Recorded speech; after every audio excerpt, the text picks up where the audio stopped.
काविश की है जिसकी कौम मुंतज़िर थी, और मैं समझता हूँ ये काविश, आज की ये कॉन्फ्रेंस जिन भी हालात में मुनक्किद हो रही है, एक तारीख़ साज लम्हा होगी।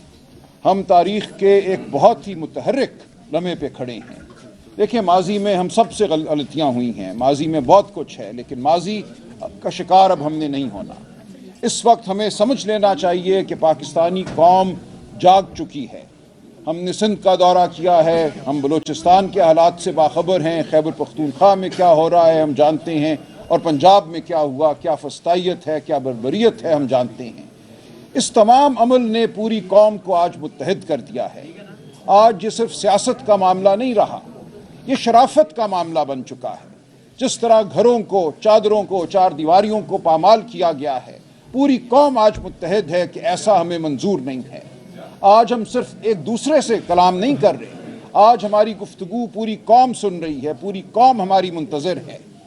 वो हैदराबाद का वो ठट्ठा का नौजवान हो, वो खैबर पख्तूनख्वा के किसी गांव का नौजवान हो, या किला सैफुल्लाह का कोई नौजवान हो, या पंजाब के तूल अर्ज़ के नौजवान हो, वो सब शराफत चाहते हैं, वो सब चाहते हैं कि इज़्ज़त नफ्स हो, वो सब चाहते हैं कि उनकी आवाज़ सुनी जाए, वो भेड़ बकरियां नहीं हैं। आज हमने अपनी कौम से एक वादा करना है कि हमारा माजी जो भी था, बजा कहा मुख्तलिफ जमातें मुक़्तदरा की गोद में बैठती रही हैं इक़्तिदार हासिल करने के लिए, और इक़्तिदार भी क्या, ओहदा हासिल करने के लिए ताकत तो कभी किसी को नहीं मिली। मरहूम डॉक्टर मुबश्शिर हसन ने किताब लिखी थी, द मिराज ऑफ पावर। मैं उनका वकील था NRO केस में, मैं असगर खान साहब का वकील था उनके नाम से मंसूब केस में। उन दोनों अकाबरीन ने हमेशा मुझे ये कहा कि इस मुल्क में कभी इंतकाल इक़्तिदार नहीं होता, सिर्फ चंद चेहरों को कुर्सी पे बिठा दिया जाता है, इक़्तिदार वहीं रहता है जहां उसको नहीं होना चाहिए। अब हमने इक़्तिदार को अवाम की जानिब मुंतकिल करना है। हमने उन लोगों को जो समझते हैं कि वो फरासत रखते हैं क्योंकि उनके हाथ में ताकत है, उनको बताना है कि आप फरासत नहीं रखते। यहाँ वो फरासत जमा है, वो अकाबरीन जमा हैं जिन्होंने इस मुल्क को के लिए सोचा है, जो दर्द रखते हैं, जो तजुर्बा रखते हैं। हमसे पूछिए, सीखिए। हम हैं कौम का ज़मीर, हम हैं कौम की आवाज़।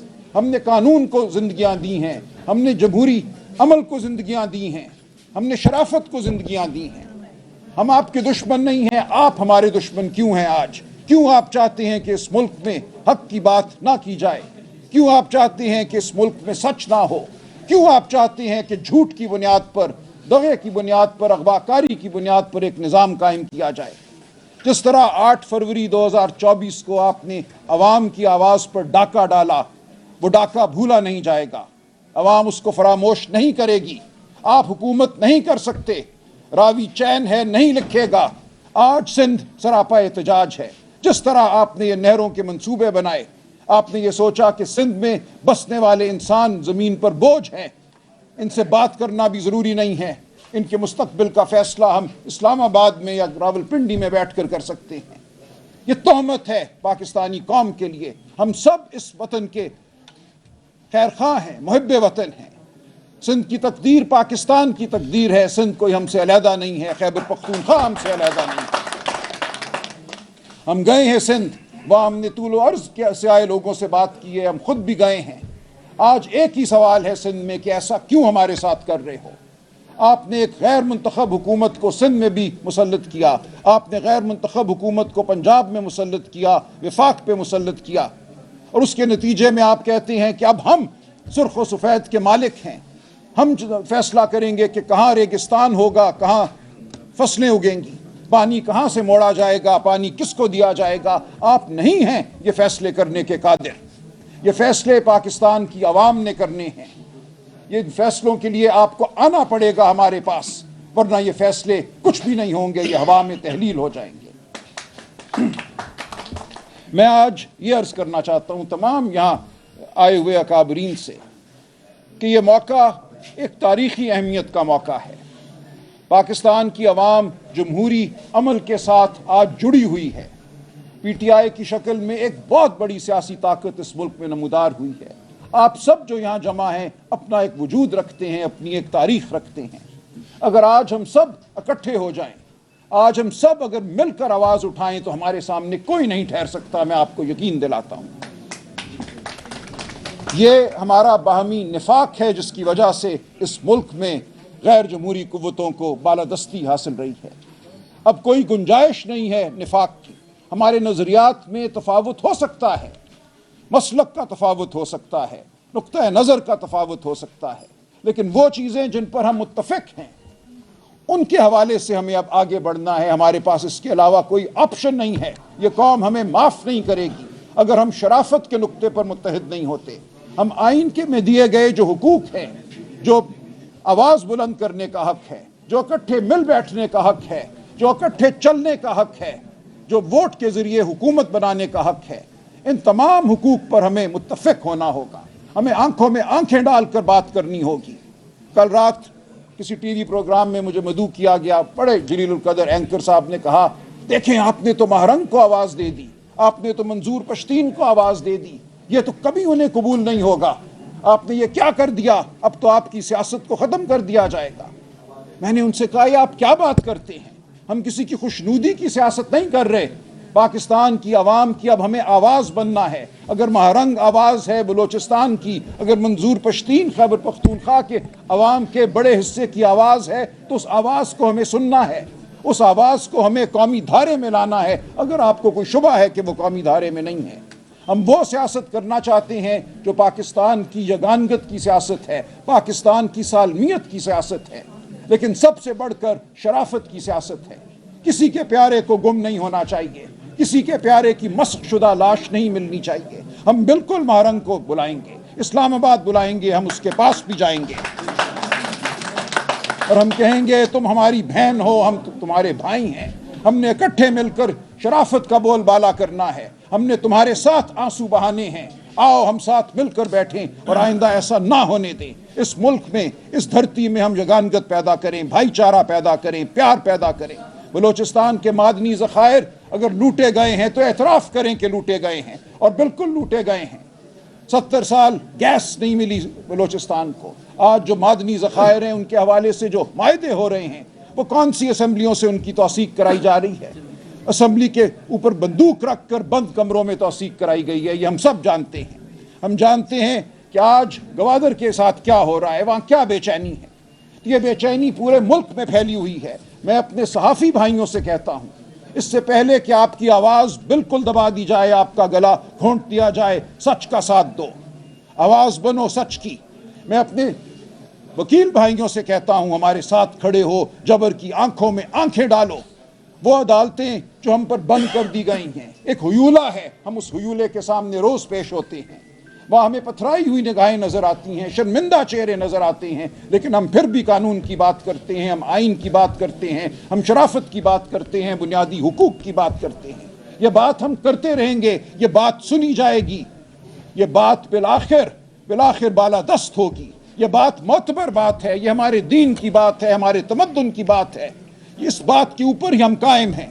یہ نہیں ہو سکتا کہ ہم اپنے حقوق سے دستبردار ہو جائیں، ہم سر جھکا لیں، ہم کہیں ہم پہ دست شفقت رکھ دو، ہمیں بٹھا دو کسی کرسی پر اور ہم خوش ہیں۔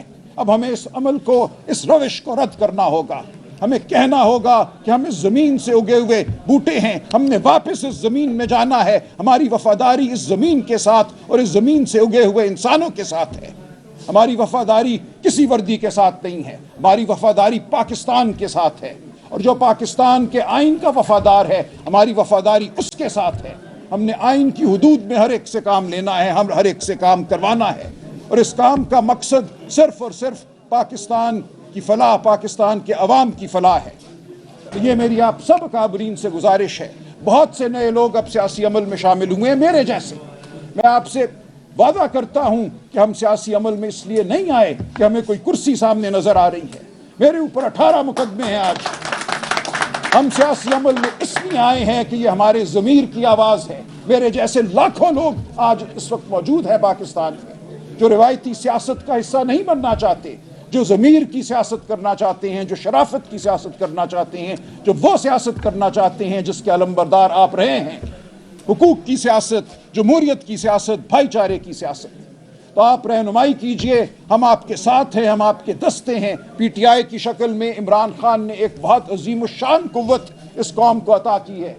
ہر ہفتے میں कई दफ़ा 2 बार मेरी इमरान खान से मुलाकात होती है। पिछले 2-2.5 साल से ये अमल जारी है। जब से वो जेल गए हैं शायद सबसे ज़्यादा उन तक रसाई मुझे हासिल है। और मैं आपको यकीन दिलाता हूँ कि इमरान खान किसी डील का मुंतज़र नहीं है। अगर होता तो बहुत महीने पहले लंदन चला गया होता।